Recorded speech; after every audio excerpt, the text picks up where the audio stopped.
níbi tí ẹ ti ń wò wá jákèjádò àgbáyé òde òdùn bí Olúwatóbi lọ́ba Fásùgbà lórúkọ mi Bẹ́mbẹ́yẹ́kẹ́ lẹ́ ń pè mí lónìí ẹ tún wò lóní Bẹ́mbẹ́yẹ́kẹ́ gbogbo rúkè eléyìí tó ń wáyé ní Nàìjíríà lọ́wọ́lọ́wọ́ lágbọn amúlùdùn ni lágbọn òṣèlú ni tàbá ní àwò látòrí àgbọn amúlùdùn ọ̀rọ̀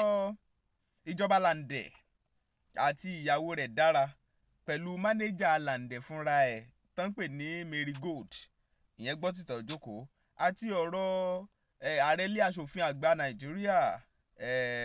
Akpabio àti Natasha wọ́n ní ọ̀rọ̀ ń bọ̀rọ̀ bọ̀ Yorùbá ló sọ wọ́n ní eegun aláré mo láǹfààní láti kíyín lẹ́ẹ̀kan sí jákèjádò àgbáyé ẹ káàárọ̀ ẹ káàsán ẹ káalẹ́ níbàámu pẹ̀lú tásìkò tí yín bá sọ lórílẹ̀‐èdè tẹ́ ti ń wò wá Olúwatóbi lọ́ba Fásùgbà ló kọ́ mi mo ní Prophet Tèmítọ́pẹ́ Solomon Káṣímáwò mo ní wọn lójú òpó wa ń bí mo kí yín ẹ kú dédé àsìkò yìí o. Yes sir, Olúwa wà pẹ̀lú yín sir. Mo kí àwọn ènìyàn wa káàkiri ogun mẹ́rẹ̀ẹ̀rin ayé lórúkọ Jésù ọ̀sẹ̀ tuntun rèé ètò Ọlọ́run yóò wá sí ìmúṣẹ. Àmín. Gbogbo ìkórajọpọ̀ òkùnkùn lórí wọn yóò sì di asán. Sátánì ò ní rí wọn mú bẹ́ẹ̀ ló máa rí Jésù Olúwa wa. Àmín. Tọ́ ọ̀rọ̀ ìjọba Làǹdẹ̀ ó máa wù mí kẹ́ bá wa kọ́kọ́ fojú wò ó gẹ́gẹ́ bí ìránṣẹ́ Ọlọ́run ìjọba Làǹdẹ̀ àti ìyàwó rẹ̀ Dára pẹ̀lú Marigold tó jẹ́ mánéjà rẹ̀ ọ̀rọ̀ yìí nígbà tẹ́ rí gbogbo bàbá tí ó kọ́kọ́ ní òun ò bá ìyàwó Làǹdẹ̀ lájọṣepọ̀ o ṣùgbọ́n Dára ló ń bá lájọṣepọ̀ àti gbogbo ọ̀rọ̀ yẹn bó tiẹ̀ ṣe lọ kì í tún ṣèròyìn mọ́ gbogbo ẹ̀ngán ló ti mọ̀ ìgbà tẹ́yìn rí kí ló wá sí lọ́kàn. Ṣe rí ohun tó wà ń bẹ̀ ni wípé number one ìjọba Làǹdẹ̀ ẹ̀kọ́ wà ń bẹ̀ láti kọ́ tó dẹ̀ wà fún àwọn ọ̀dọ́ gbogbo kìíní yẹn ohun tó wà ń bẹ̀ ni wípé béèyàn bá ṣe fi ìpìlẹ̀ nǹkan lélẹ̀ bóyá náà ni ó ṣe máa rí tó bá dókè tán so nǹkan téèyàn bá bẹ́ẹ̀ ni nǹkan téèyàn bá mọ ni béèyàn bá ṣe mọlé ló máa dìtámì bóyá ilé yẹn máa dúró àbí kò ní í dúró ìdí nìyẹn tí Bíbélì fi ní wípé tí ìpìlẹ̀ bá bàjẹ́ kí ni kí olódodo kó ṣe so kí ni ìpìlẹ̀ ìjọba Làǹdẹ̀ tí wọ́n fi mú irú ìyàwó bẹ́ẹ̀ yẹn Dára so the whole thing is a street stuff ibo náà ti pàdé Dára báwo náà ṣe pàdé Dára báwo ni Làǹdẹ̀ ṣe pàdé Dára kí ló so wọ́n pọ̀ kí ló mú connection wá so bí àwọn kìnìyẹn ṣe rí nìyẹn so ohun tó wà ń bẹ̀ ni wípé ìpìlẹ̀ tí wọ́n gbìn lọ́jọ́ sí àbí kí n sọ wípé máńgò tí wọ́n gbìn lọ́jọ́ sí tí wọ́n rò wípé ó máa mú pineapple jáde òun ló padà mú máńgò jáde bó ṣe rí nìyí. ìyẹn ni wípé ká wádìí bọ́n ṣe pàdé gan. a ṣe rí ọ̀pọ̀lọpọ̀ àwa ọ̀dọ́ lónìí ìdí tí mo fi sọ pé ẹ̀kọ́ wà ń bẹ nìyẹn ọ̀pọ̀lọpọ̀ ọ̀dọ́ lónìí a máa lóun wáyàwó òun wọ́kọ a gba club house lọ sí ọmọ tó rí níbi tó ti ṣáyó tó ti yó tó ti bẹ́gò kí ló expect láti rí lára at the end of the day. irú ọmọ bẹ́ẹ̀ ìyàwó sọ pé ó bá ọ̀rẹ́ òun sùn ṣe bí ibì kan náà nìwọ náà ti rí ibi tó ti rí yẹn tọrẹ náà bá tán lọbẹ òun náà mú aṣọ ohun tó fẹ́ ṣe pẹ̀lú ẹ̀ náà. ṣé rí ẹ̀kọ́ tó wà ń bẹ̀ ni wípé Ọlọ́run pe ìjọba Làǹdẹ̀ wípé Ọlọ́run fẹ́ràn wípé ìpìlẹ̀ ilé ẹ̀ tí kò mọ dáadáa yẹn Ọlọ́run fẹ́ kó tún mọ́ tó bá wá fẹ́ ìyàwó gidi kò ń ṣe irú sákù yẹn kò ń ṣe street nìyẹn á ti lọ mú ìyàwó èèyàn sì mú nínú ṣọ́ọ̀ṣì gan àbíbi tó dáa gan èèyàn ń fi àdúrà àti bèlè tàdé ọmọ téèyàn mú níbi mi sọ pé ibi bẹ́gòbẹ́gò náà ti mú o but tí mo ṣe wo story yẹn Dára is jayéjayé street girl ni so gbogbo wọn yẹn ìpìlẹ̀ tán fi lélẹ̀ ni so ẹ̀kọ́ dẹ̀ wà fún ọ̀dọ́ torí ẹ rí i pé mò ń sọ nǹkan kan mo ní ọdún yìí there will be more marital breakthrough and also there will be marital disaster tẹ́ bá rántí. So now ohun tó wà ń bẹ̀ ni wípé ọ̀dọ́ tó fẹ́ ìdílé gidi because lórúkọ tó ga ju gbogbo orúkọ lọ mo gbàdúrà gbogbo ẹ̀yin tí ìdílé ẹ̀ dàrú lọ́wọ́lọ́wọ́ tẹ́ ń la nǹkan kọjá Ọlọ́run máa dá sí lórúkọ Jésù ṣùgbọ́n gbogbo ẹ̀ jùlọ ni wípé ó láwọn nǹkan kan tí àwa ọ̀dọ́ lónìí tí a kì í kíyèsí a máa rò wípé a lè fọgbọ́n ara wa ṣe tó bá yá kò ní rí bẹ́ẹ̀ mọ́ ohun tó rí lára arábìnrin yẹn nígbà tẹ́ sì jọ ń lọ tó lọ́ra ní owó ọmọ tí yóò bọ̀ díẹ̀díẹ̀ lòun máa mu ọjọ́ kan ló máa yó owó smoke púpọ̀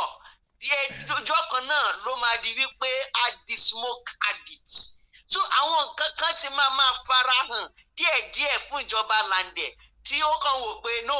I will be able to change her máa yí padà àkíní kan owó wà máa tọ́jú ẹ̀ àwọn kìíní ló padà down so ohun tí màá sọ fún àwọn ọ̀dọ́ ni wípé ká kẹ́kọ̀ọ́ lára ìjọba Lande bẹ́ẹ̀ náà ni mo tún gbàdúrà fún náà pé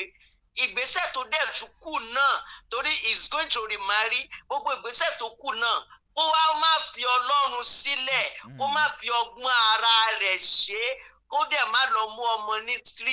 street will always be street. ẹ jọ̀ọ́ ẹ jẹ́ ń lọ sínú ọ̀rọ̀ Babati ǹjẹ́ Babati jẹ̀bi Lande ìyẹn ní ṣó jẹ̀bi ìyàwó Lande àti ọ̀rẹ́ rẹ̀ ìyẹn Ìjì táwa ní kábú tà ní káyìn pẹ̀lú ọ̀rọ̀ bíbára ẹni lò pọ̀ láàrin wọn. kò sẹ́ni tá máa bú kò sẹ́ni tá máa yìn ó ṣe àfihàn ohun tí society wa rí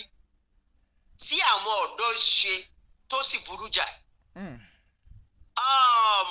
Now àwọn kan máa sọ pé marriage is not necessary marriage is not kinní kan marriage is a scam bó ṣe kọjú sí oníkálukú but tá a bá dúró tá a bá wò gẹ́gẹ́ bí Ọlọ́run ṣe gbé kalẹ̀ tí Babati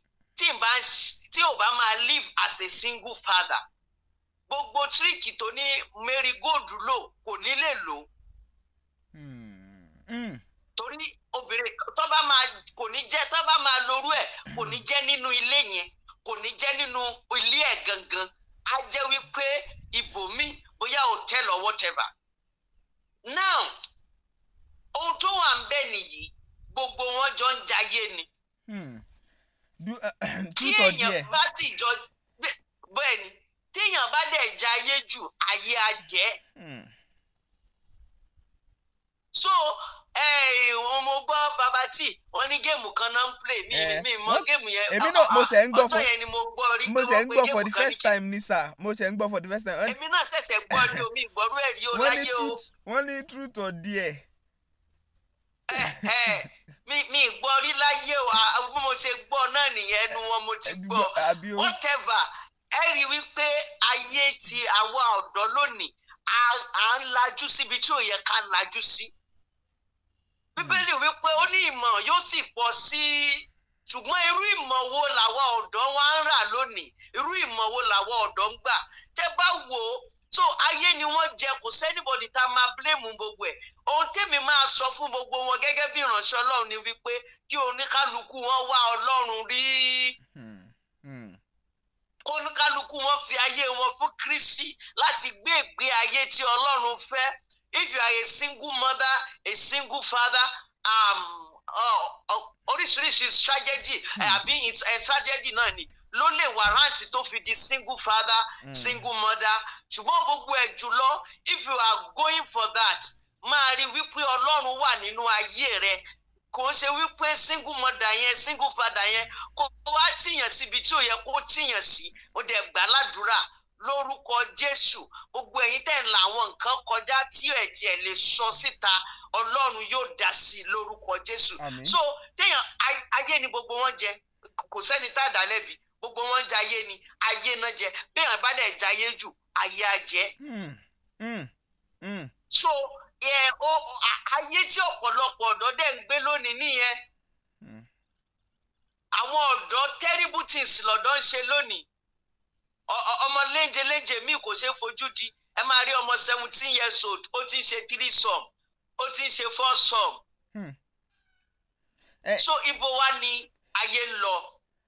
so ó ṣàfihàn wípé ayé àwa ọ̀dọ́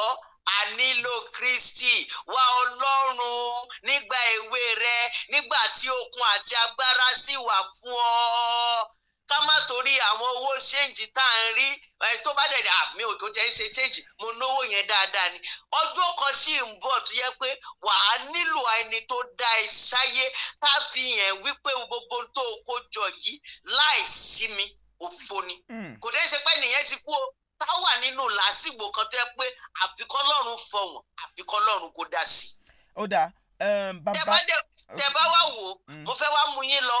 ẹ wo mo fẹ́ sọ̀rọ̀ generally fún gbogbo àwọn òṣèré gbogbo wọn pátá ẹ jẹ́ ká wò ó tẹ bá rí ẹ rí i pé àwọn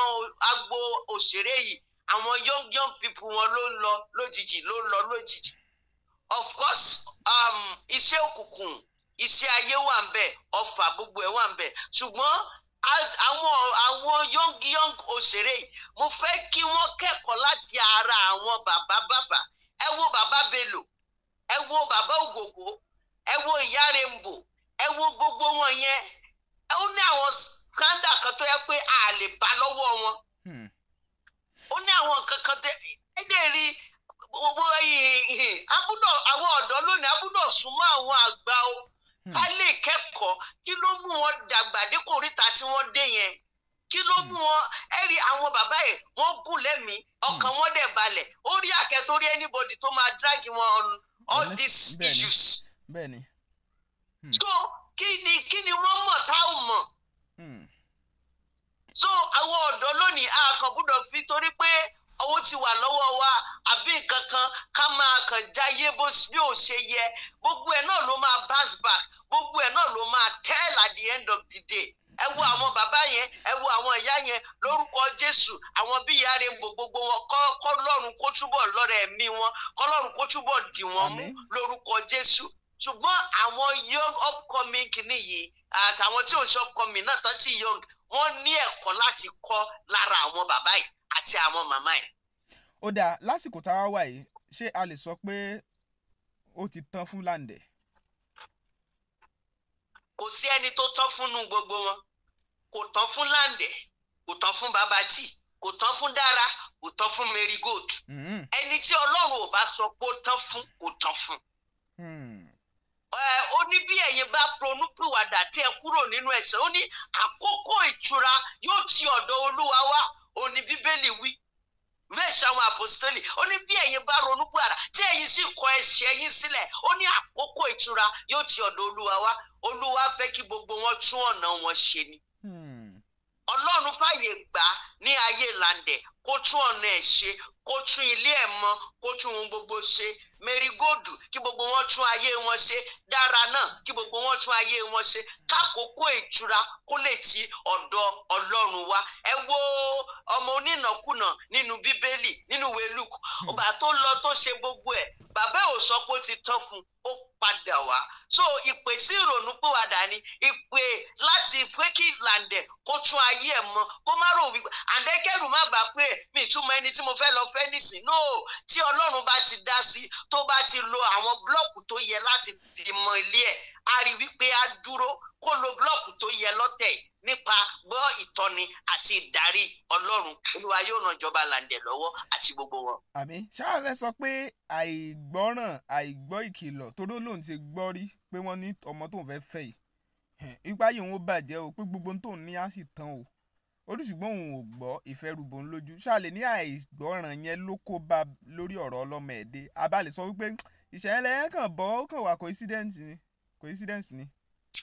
kò sí nǹkan kan tó wà coincidence láyé gbogbo wa ni Ọlọ́run nífẹ̀ẹ́ àtòjẹ́ kristẹni àtòǹṣe kristẹni Ọlọ́run máa ń rí ewu lọ́ọ̀kan ó dẹ̀ máa ń torí pé ó fi aráyé tó bẹ́ẹ̀ gẹ́ ó fi ọmọ bíbí rẹ̀ kan ṣoṣo fún wọn so ó máa ń wá ọ̀nà láti rí wípé òun communicate sí gbogbo ènìyàn pé ìlú ewu tó wà níwájú yìí kí ó má kó sí ṣùgbọ́n ìgbà míì wà etí wa máa ń dì ojú wa máa ń fọ́ àní rí ohun tó yẹ ká rí àní gbọ́ ohun tó yẹ ká gbọ́ so ohun tó ṣẹlẹ̀ ti ṣẹlẹ̀ so kò ń ṣe wípé ohun tó wà ń bẹ̀ ni wípé èrè àìgbọràn ó wà ń bẹ̀ ṣùgbọ́n gbogbo ẹ̀ jùlọ ìrètí ò wá pin Ọlọ́run ń bọ̀ yóò sì dá sí gbogbo ẹ̀ ní wípé ẹ rí i pé mo lo wọ́ọ̀dù kan lọ wá búlọ́ọ̀kù gidi kan fi kọ́ ilé wọn báyìí bẹ́ẹ̀. Ó dà ìyẹn gbọ́ títà òjòkó ẹ jẹ́ àtúnwò irú tó farajọrú nǹkan báyìí ń ṣẹlẹ̀ nílé aṣòfin àgbà Nàìjíríà nígbà tí ọ̀rọ̀ Akpabio ń lọ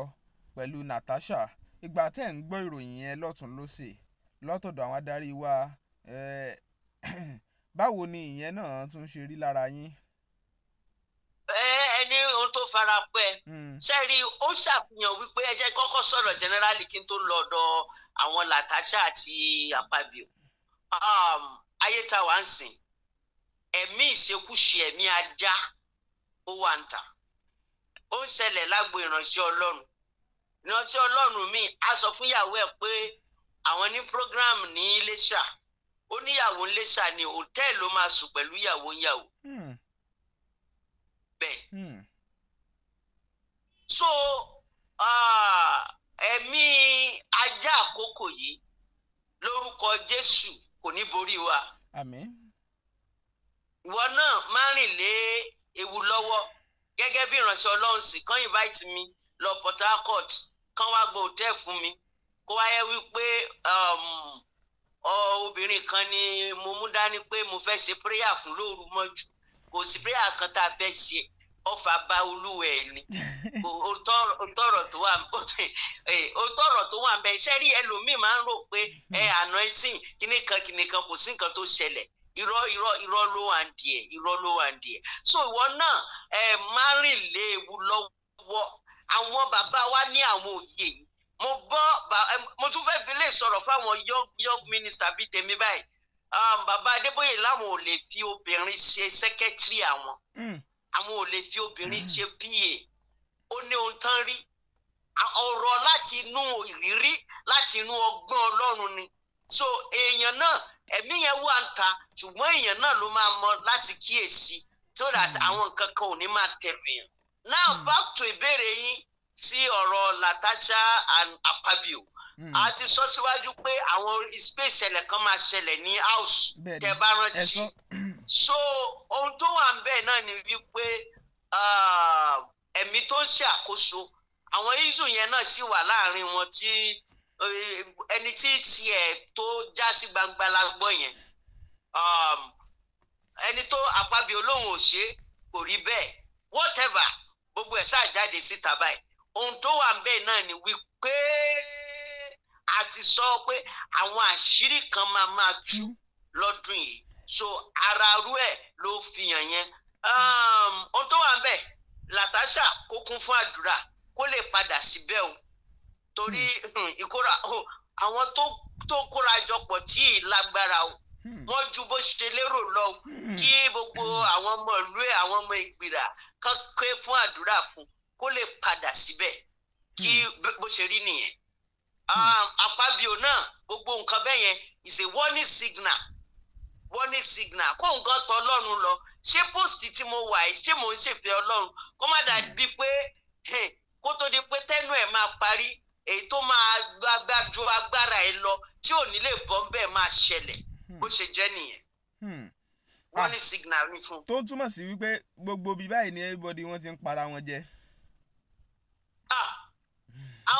Bó ṣe rí nìyẹn ọ̀tá wà lẹ́bíríwìẹ̀ èèyàn ni kò dira kó di àmúre rẹ̀ nínú Ọlọ́run bẹ́ẹ̀ ni wípé ní ẹ jẹ́ alágbára nínú Ọlọ́run àti nínú pa rẹ̀ so abúdọ̀ jẹ́ alágbára ni bí ẹ̀yin náà bẹ́ẹ̀ ṣe ń jáde àwọn tẹ́ ń bá ṣe kínní ẹ gbúdọ̀ jẹ́ alágbára èmi náà gbúdọ̀ jẹ́ alágbára gbogbo wa gbúdọ̀ jẹ́ alágbára bó ṣe jẹ́ nìyẹn. Ó dà ẹ jẹ́ kí n padà lọ sínú ọ̀rọ̀ ìlànà bí a ṣe ń tọ́ ọmọ ní ilẹ̀ Yorùbá a mọ̀ pé nílẹ̀ Yorùbá gbogbo orú à ń ṣe túsọ̀ máa ń fúnyàn ní ẹ̀ẹ́dì à ń ṣe gbogbo ẹ̀ ibi kíní náà mo ti ń gbọ́ gbogbo ẹ̀mí ìmọ̀ ń pẹ̀ tẹ́lẹ̀ mo ṣẹ̀ ń gbọ́ náà ni nípa títọ̀rọ̀ àwọn tó ń ṣẹlẹ̀ lẹ́nujọ́ mẹ́ta àwọn Landẹ̀ nkankan ìjọba Landẹ̀ ṣùgbọ́n bí tọ́rọ̀ wá dé kí ni àwọn tí àwọn òbí yìí tí wọn ò ṣe tó yẹ kí wọ́n ṣe ṣáàlè láwọn òbí yẹn ló kùnà ni táwọn ọmọ wọ̀nyí fi wá yá tiwọn. Ohun tí òbí ṣe pọ̀ ohun tí ọmọ náà wá fúnra ẹ̀ náà pọ̀ ohun tó wà ń bẹ̀ ni wípé ṣé àwọn òbí tí ọkọ bàbá ilé tó ti jáde láago 7 tó délé láago 9 tí ìyá jáde láago 8 tóun náà dé láago 6 ta ló fẹ́ tọ́ ọmọ. So a rí wípé láì dé ìnà pẹ̀lú social media gbogbo àwọn ọmọ ìdẹ ni wọ́n lo sophisticated phone oríṣiríṣi wọ́n á wo oríṣiríṣi so èmi wà níbẹ̀ tó yẹ wípé wọ́n ń try láti train ẹ o ṣùgbọ́n àwọn material àwọn fóònù ńláńlá tó wà lọ́wọ́ ẹ̀ gbà mí bẹ́ẹ̀ yẹn Facebook ẹ̀ máa wò lọ akàndéédé já sí ìjàkújà àìmọye nǹkan tí mo ti búlọ́ọ̀kù dànù so ibẹ̀ náà ni àwọn ọmọdé wọn dẹ̀ ní búlọ́ọ̀kù ẹ̀ wọ́n á wò dópin ibẹ̀ làwọn ẹ̀mí yìí ti ń wọlé lólú ẹ̀ ti ń gbọ́ oríṣiríṣi 4 3 4 gbogbo àdéhà túbọ̀ lẹ́nu bàbá tí láìpẹ́ yìí náà pé géèmù ni sexual kìíní wọ́n fi ń ṣe géèmù ẹ̀rí gba ayé ti dìdàkudà so ohun tó wà ń bẹ̀ ni wípé ó wà lọ́wọ́ òbí ó wà lọ́wọ́ ọmọ ẹlòmíì òbí mi kọ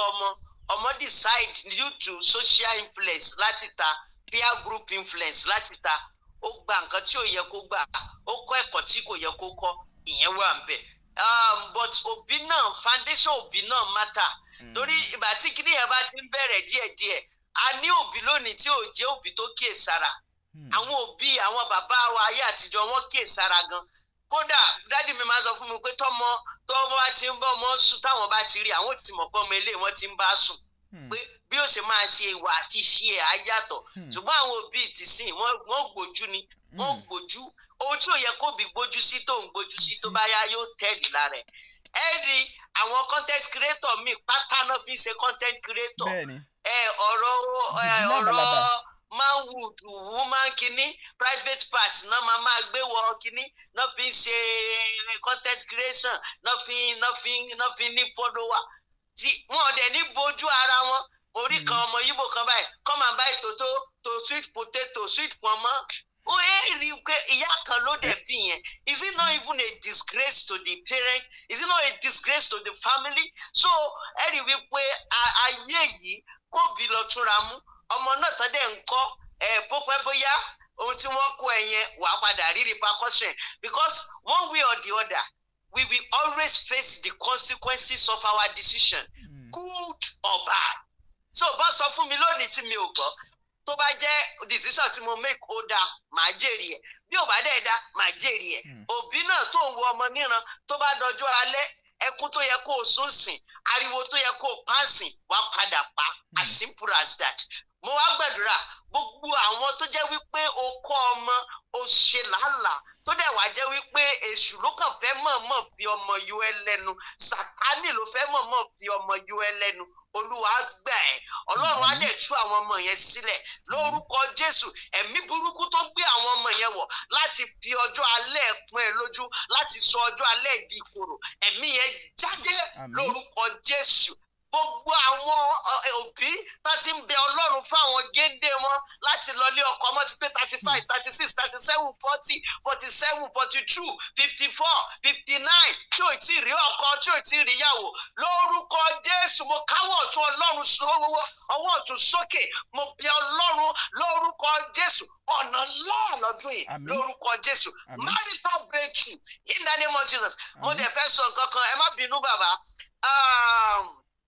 bàtí mo wà sùn ó lẹ́nìkan roommate mi ni tó bá ń sọ̀rọ̀ yàrá ẹ̀ máa gbọ́ mi mọ bí tó ti rí ẹ̀kọ́ yẹn ó láìkọ́ ọmọbìnrin kan ṣọ́ọ̀ṣì ẹ̀ Christian ni o tó yẹ kó lọ bá a pé àǹtí mo láìkì yín o pátá parí ẹ̀ mi ò gbà bàbá ẹ̀ kó dẹ̀ wo fojú sọ́nà ó wá ń dúró sínú ilé ó ṣe receive me let her receive me let her receive me let her receive me let her receive me. mo ti gbàdúrà fún ẹ orí obìnrin o láìkí ẹ lọ bá sọ̀rọ̀ pátáparí ẹ̀ mi ò gbà wà á dẹ̀ tẹ̀síwájú wà wá kúrin ẹsẹ̀ ẹ bó ṣe jẹ́ nìyẹn torí àwọn ẹ̀kọ́ ìjọ míì wà tẹ́ pé wọ́n á ní má bá sọ kàn lọ́ máa gbàdúrà kọ́ lọ́ọ́ sọ fún tí tọ́lọ́run bá wá sọ fún òní òwà bẹ̀ má tẹ̀rín ẹ̀jẹ̀ má fàkókò ayé ẹ̀ ṣòfò bó ṣe jẹ́ nìyẹn. ọ̀rọ̀ ni o torí àwọn kan wọ́n máa ń ìgbàgbọ́ wọn ni pé wọ́n fi hàn náà pé olúwa máa fi hàn náà ó lè jójú oorun ó lè jójú àlá pé wọ́n fi hàn òun àwọn méjèèjì láti bẹ̀ wọ́n á dì kan ó dáa bẹ́ẹ̀ ṣe sọ. àwòtọ́ ni gbogbo àbá kókó ẹni ṣòkò ọ̀fà ẹ̀ ò ní bá wà. Ó lágbára. If you love somebody, tell the person, parí ẹ̀ mi ò gbà, everybody adégbòjú, wà wá nǹkan míì ṣe, bó ṣe jẹ́ nìyẹn. But ọ̀rọ̀ tẹ́ ń sọ yìí, ṣé mọ̀ pé ẹ sọ pé ẹni tẹ́jọ wà ní skul yẹn ọkùnrin lòun. Àgbàlagbà ni. Ṣóbìnrin lè lọ bá ọkùnrin? Ibi tẹ́ fẹ́ tì mí sí yìí bàbá bẹ̀bẹ̀ yẹ kẹ́ culturally ní culture wa kò bá mu so the only thing ni wípé obìnrin náà you must be well positioned. Obìnrin tó ń wá ọkọ tó ń múra bí ẹni tó ti bí gbogbo ọmọ inú ẹ̀ tán ẹ rí pé ìyẹn náà lágbára tó yẹ pé kò wà attractive. Ó gbé blue lórí purple lórí àwọn kọ́rọ̀ yarọ̀ tó yẹ pé kọkùnrin gan rí kò lè wù. Àgbàlagbà ó lẹ́nìkan my dad will always gbà mí mọ́ wọ́n máa ń pa mí lẹ́rìn. Wọ́n ní bí ọmọbìnrin ṣe múra àwọn gan táwọn jágbàlagbà kò wù àwọn. So ẹlòmíì náà gẹ́gẹ́ bí obìnrin your position is that always look attractive. Bó bá ṣe gbé ara ẹ̀ á jẹ́ kí àwọn èèyàn kan admire ẹ̀ kí wọ́n lè wò pé no you are good. Bó ṣe jẹ́ nìyẹn. Ètò kù wá di ọwọ́ Ọlọ́run láti dá sí. Mo dẹ̀ gbàdúrà gbogbo ẹ̀yin young lady tẹ́ ti dàgbà 40 gbogbo ẹ̀bẹ̀ yẹn 35 36 gbogbo ẹ̀bẹ̀ yẹn late 20s. Ènìyàn gidi tí ò ní fìyà jẹ yín Ọlọ́run á darí ẹ̀ wá. Ìwọ náà má lọ bẹ́gò tó bá sì jóbìnrin tó ń bẹ́gò ronú pìwàdà. Just imagine kó máa bẹ́gò kọ́kọ́ máa bẹ́gò ó túmọ̀ sí pé ọmọ máa ṣàgò ibi tí ayé ti ń bàjẹ́ yìí. Àbọ̀ ọmọ gan máa fọ́gò. Àwọn ọmọ máa fọ́gò nìyẹn bó ṣe rí nìyẹn. Ó dà ṣé obìnrin lè ṣe sí ọkùnrin tó bá rí tó bá wọn mọ̀ kó nífẹ̀ẹ́ ṣé ó lè ṣe sí báwo dẹ̀ ló ṣe lè ṣe sí. The situation depending on the situation gẹ́gẹ́ bí ìránṣẹ́ Ọlọ́run I will advise the lady to go to the pastor and relate. Bóyá wọ́n wá pe arákùnrin yẹn báyìí tẹ́nìyẹn náà báyìí tí màá rí wọ́n á pò wọ́n á bá sọ̀rọ̀ bó ṣe jẹ́ nìyẹn. Ó dà ẹ ṣe. Kó rìn dáadáa kó má lọ bá straight kó má di wípé á gbọ́ nǹkan tí ó yẹ kó gbọ́ ó dẹ̀ máa di tìjú bó ṣe rí nìyẹn. Ó dà ẹ ṣe. Irú situation bẹ́ẹ̀ yẹn irú ẹni bẹ́ẹ̀ ó gbọ́dọ̀ fi lọ àwọn àgbà tó yí ọkùnrin yẹn ká tó dẹ̀ yí òun náà ká àwọn àgbàlagbà yẹn láwa mọ bí wọ́n ṣe máa ṣe kó lè rí bó ṣe yẹ kó ń rí kó má di wípé kíní yẹn á wá backfire sórí ẹ̀. Ó dà ibi tọ́rọ̀ wá dé yìí ká tó máa ṣe lọ ẹ fi ọ̀rọ̀ síta ọ̀rọ̀ àmọ̀ràn síta ká máa ṣe lọ. Ọdún yìí máa dára fún ẹ. Àmín. Ọdún yìí máa bí ìbùkún. Àmín. Ọdún yìí máa bí ọ̀nà àbáyọ. Gbogbo ẹ̀ jùlọ ni wípé ra òtítọ́ má ṣe tà. Bíbélì wípé ó lẹ́yìn yóò mọ òtítọ́ yóò sì sọ yín di òmìnira. Ohun tí mo fẹ́ kó jẹ́ ìlépa ẹ lọ́sẹ̀ yìí ni wípé wá òtítọ́ rí kó o sì dìímú ṣinṣin Olúwa yóò sì gbé ẹ lékè Jésù Olúwa wa. Má dẹ̀ máa bà èèyàn jẹ́ ẹlòmíì kò kí ń rí gùdùn pa èèyàn rí láyé. Abẹ ilé jẹ́ dẹ̀rántí ọ̀rọ̀ Bíbélì wípé núwèé Àìsáyà ó nígbà tí abanijẹ́ bá dákun àti ìbànújẹ́ a ó bà á jẹ́ kanlẹ̀kanlẹ̀ ayé ìbàjẹ́ tó ń gbé yìí kò nítumọ̀ ìjọ tó bá dẹ́kun ẹ̀ náà la bẹ̀rẹ̀ sí ní bà ẹ́ jẹ́ so ọ̀rọ̀ àmọ̀ràn mi ni wípé ẹ jẹ́ ká ṣe dáadáa. Ó dà ẹ ṣeun o Prophet Tèmítọ́pẹ́ Solomon ká sì máa wò ẹ pé nọ́mbà yín síta torí ẹlòmíì lè fẹ́ pè yín bóyá fámọ̀ràn tàbí kàn sí. Majorly mo fẹ́ tiẹ̀ gbàdúrà fáwọn tí wọ́n ń wá ọkọ bóyá ẹ̀yin màmá pray fáwọn ọmọ yín fún marital breakthrough you can call Ọlọ́run á fún wa lọ́nà àbáyọ aṣọ ìgbésẹ̀ láti gbé Ọlọ́run á dẹ̀ jẹ́rìí ara ẹ̀ 08116038917 08116038917 orúkọ mi ò yí padà Prophet Tèmítọ́pẹ́ Solomon. Tọ́ ẹ ṣé o ó tún dìgbà kan náà tààtún fìrè pàdé ẹ̀yin èèyàn wa jákèjádò àgbáyé ẹ má gbàgbé Àlàní Nightingale orin wọn tí wọ́n pè ní ojúlọ̀rọ̀ wà ó ń lọ àwọn èèyàn sì ń wò dáadáa lórí YouTube ẹ lọ sí YouTube ẹ subscribe ẹ tẹ notification bell kẹ́ẹ̀dẹ̀ tún share ẹ fáwọn ẹlòmíì Olúwatóbilọ́ba Fásùgbà ló kọ mi Bẹ́ńbẹ́yẹ́kẹ́ lẹ́ ń pè mí lónìí ẹ ti wo lóní Bẹ́ńbẹ́yẹ́kẹ́ ẹ máa share ẹ fáwọn ẹlòmíì lóní Bẹ́ńbẹ́yẹ́kẹ́. ṣetán láti mú àfojúsùn ọlọ́jọ́ pípẹ́ rẹ ṣẹ. bí ọ̀wọ́n gógó àti àìtó oúnjẹ ṣe ń bá àwọn èèyàn fínra. ṣiṣẹ́ àgbẹ̀ kódà bó o jálákọ̀wé tàbí ń gbé lókè òkun. Isnad Homes and Properties ṣàgbékalẹ̀ Flourish Estate ìkànnà balógun tí kò jìnnà sí Gateway Polytechnic ṣàpàdé 15 minutes drive ni. Isnad ṣètò àǹfààní aláìlẹ́gbẹ́ fún ogún ènìyàn tó bá kọ́kọ́ sanwó lẹ̀ tiwọn. ló bá gba 10 kg kóró àgbàdo fún éka kan lọ́fẹ̀ẹ́ tàbí 20 bundles igi ẹ̀gẹ́ fún éka kan lọ́fẹ̀ẹ́ tàbí 500 igi ọ̀gẹ̀dẹ̀ tí o máa gbìn fún éka kan lọ́fẹ̀ẹ́. ní èyí tó o bá fẹ́ nínú ẹ̀. ẹ má gbàgbé pé àǹfààní yìí wà fún ogún ènìyàn tó bá kọ́kọ́ sanwó lẹ̀. 3 million naira ní éka kan. ilẹ̀ oko Isnad Homes and Properties tún wà ní Ìtorí, Ọbáfẹ́ àti Orílẹ̀ Òkò. bí o bá fẹ́ dáko tí kò sì sí ààyè fún ọ láti mójútó. ìlànà àti àsọyé wà tó sì máa rówó látòrí ilẹ̀ tó o bá rà. fún ẹ̀kúnrẹ́rẹ́ àlàyé ẹ pè 08104441104 tàbí 0912985960. gbé ìgbésẹ̀ lónìí kí àsìkò òjò tó ń bọ̀ yìí má fò ọ́ ru. iṣẹ́ àgbẹ̀ níṣẹ́ ilé wa.